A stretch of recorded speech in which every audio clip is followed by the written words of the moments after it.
Doctor Agarwal's கண் மருத்துவமனை இலவச கண் பரிசோதனையை வழங்குகிறது. புக் அப்பாயின்மெண்ட் நவ.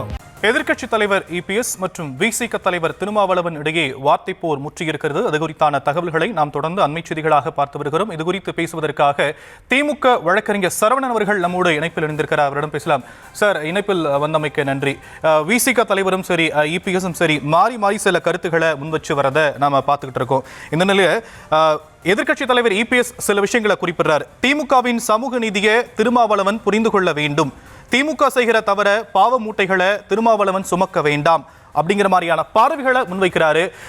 இன்னொரு இடத்துல ஒரு படி மேல போய் என்ன சொல்றாரு அப்படின்னா, திமுகவுக்காக தன்னுடைய கொள்கையே திருமாவளவன் சமரசம் செய்து கொண்டிருக்கிறாரோ அப்படிங்கிற ஒரு கேள்வியும் அவர் முன்வைக்கிறாரு. இதை நீங்க எப்படி பாக்குறீங்க? இது திரு எடப்பாடி பழனிசாமியுடைய கையறு நிலையை காண்பிக்கிறது.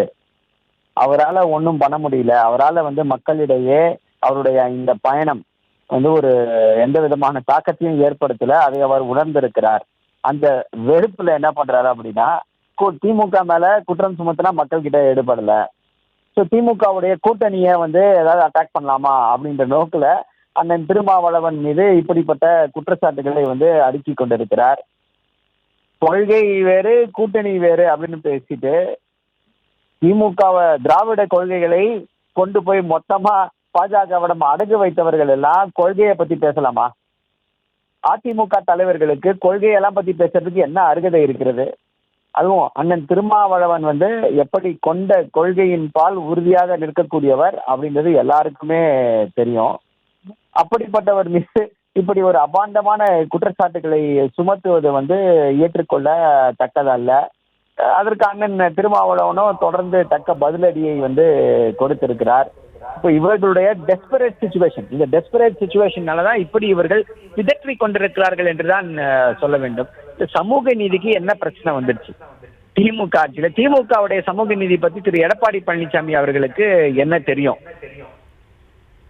இப்படி ஒரு சூழ்நிலையில இது ஒரு அவருடைய கையறு நிலை, வேற வழி இல்லாம இப்படிப்பட்ட வார்த்தைகளை பிரயோகித்துக் கொண்டிருக்கிறார்.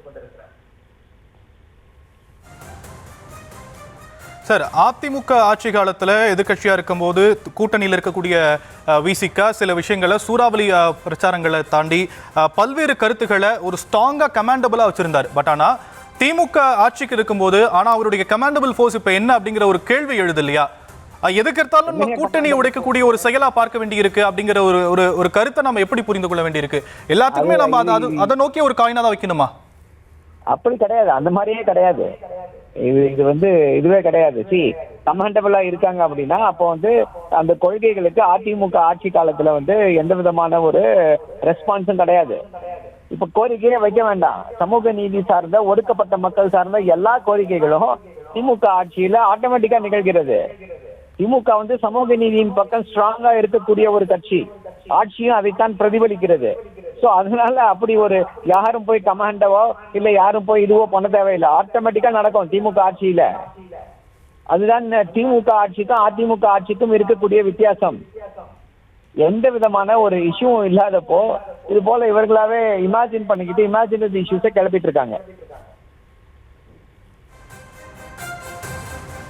சார், தொடர்ந்து இது போன்ற கருத்துக்கள் நீங்க சொல்றதை நாங்க புரிஞ்சுக்கிறோம். இருந்தாலுமே கூட வேங்கையில் வகையில பிரச்சனையா இருக்கட்டும், மென்பொறியாளர் கவினுடைய ஆணவ படுகொலையா இருக்கட்டும், இப்போ தூய்மை பணியாளருடைய பிரச்சனைக்கு கூட உங்களுடைய கூட்டணி இருக்கக்கூடிய கட்சிகள் கூட பல்வேறு விமர்சனங்கள் அரசுக்கு எதிராக வச்சிருந்தாங்க. அது நம்ம மக்கள் நலனுக்காக சில விஷயங்களை புரிஞ்சுக்கிறோம். ஆனா இப்போ இரண்டு கட்சிகளும் மாறி மாறி பேசுறது மக்கள் நலனுக்காகவா இல்ல அரசியல் லாபத்திற்காகவா அப்படிங்கிற ஒரு கேள்வியும் எழுப்பப்படுதுல. இரண்டு கட்சிகளும் மாறி மாறி பேசுறாங்க. எந்த கட்சிகள் மாறி மாறி பேசுது? சார், அதிமுக குறித்து விசிக சில கருத்துக்களை சொல்றாங்க, விசிக குறித்து அதிமுக சில கருத்துக்களை சொல்றாங்கல்ல. அதான் நம்ம கேட்கிறோம். இப்போ அந்த ரெண்டு கட்சிகளும் சொல்றது நம்ம எப்படி புரிந்து கொள்ள வேண்டியிருக்கு அப்படிங்கறது உங்ககிட்ட கேட்கிறேன். இல்ல, இப்போ அதாவது நீங்க திமுக ஆட்சியில இப்படிப்பட்ட சம்பவங்கள்லாம் நடந்திருக்கு அப்படின்னு சொல்றீங்க. நம்முடைய கேள்வி எல்லாம், ஏன் இப்படிப்பட்ட சம்பவங்களுக்கு திமுக ஆட்சி காலத்துல என்ன ரெஸ்பான்ஸ்? ஒன்றுமே செய்யாமல் விட்டு விட்டார்களா இல்ல துரிதமான நடவடிக்கைகள் எடுக்கப்பட்டதா? திமுக ஆட்சி காலத்துல எப்பவுமே யாராக இருந்தாலும் சரி, எதுவாக இருந்தாலும் சரி, துரிதமான நடவடிக்கை. போலீசாருடைய கைகள் அதிமுக ஆட்சி போல கட்டப்படவில்லை. இங்க டிவியை பார்த்து தெரிந்து கொள்ளக்கூடிய முதல்வர் இல்லை. ஸோ கண்டிப்பா டிஃபரன்ஸ் இருக்கு. இவங்க 2 பேரும் மாறி மாறி பேசுனாங்கன்னா அண்ணன் திருமாவளவன் மீது தேவையற்ற தாக்குதலை நடத்தினார்னா அவர் வந்து அதற்கு தக்க பதிலடியை கொடுக்கிறார். இவர்களுடைய கண்ணை உறுத்துவது, அதாவது இது என்னன்னா பாஜகவுடைய கண்ணை உறுத்துவது என்ன அப்படின்னா, இந்த கொள்கை கூட்டணி, பாஜகவிற்கு எதிரான மத துவேஷத்திற்கு எதிரான கொள்கை கூட்டணி இது. இந்த கொள்கை கூட்டணியை எப்படியாவது உடைத்து சிதைத்து விட முடியுமா அப்படின்னு சொல்லி கங்கணம் கட்டி கொண்டு அலைகிறது பாஜக. அதற்காக குரல் கொடுக்கிறார் திரு எடப்பாடி. நன்றி திரு சரவணன், இணைப்பில் வந்து உங்களுடைய கருத்துக்களை பகிர்ந்தமைக்கு நன்றி. டாக்டர் அகர்வால்ஸ் கண் மருத்துவமனை இலவச கண் பரிசோதனையை வழங்குகிறது. Book appointment now.